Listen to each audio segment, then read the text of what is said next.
We got big news today. Quinn Ewers, the former 5-star QB from the 2022 recruiting class who jumped up to the 2021 class after that NIL money started to come out and play for the Buckeyes for a little bit, will now be playing for the Texas Longhorns. We saw him play sporadically for Ohio State this year in mop-up duty, but it was C.J. Stroud's job. C.J. Stroud passed for 3,862 yards and 38 touchdowns this year, while only throwing for 5 interceptions, leading the Buckeyes to a 10-2 record with losses to only Oregon and Michigan.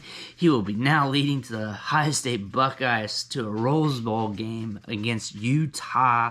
Ewers then transferred out, hitting the transfer portal these last few days. We were wondering who he's going to play with, but now he's signing with Texas, a 5-7 team under Steve Sarkisian. Now this is going to be very interesting because we got some pieces there at Texas that could allow us to blossom, have these guys go off more, especially from a Debbie fantasy football aspect.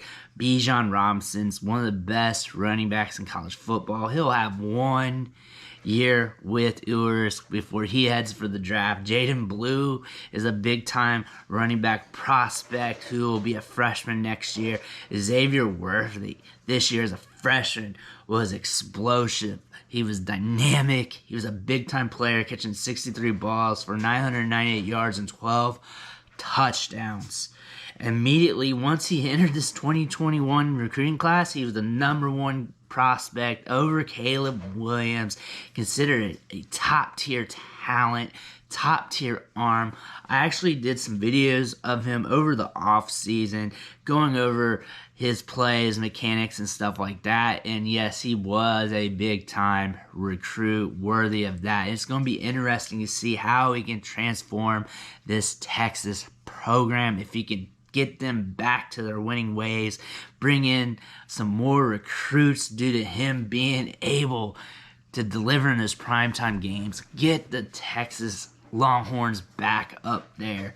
Steve Sarkisian with the 5-7 record this year, we're looking for them to show some improvement, elevate some of these players, and if Xavier Worthy can continue to ball out, he will be a top-tier dynasty fantasy football asset for a very long time. Let me know what you think about Quinn Ewers. Do you think this is going to be a smooth transition? Do you think he's going to be able to excel there? Is Texas going to be Texas again? Or is this just smoke and mirrors, and really this is another top-tier prospect that's going to fizzle out? I like the mullet. I like the moxie. I liked him on tape. So it's going to be interesting how he transitions to this new team going forward. But I want to thank you for watching the show, sticking with me. Make sure you hit that subscribe button on the way out, and I'll catch you next time.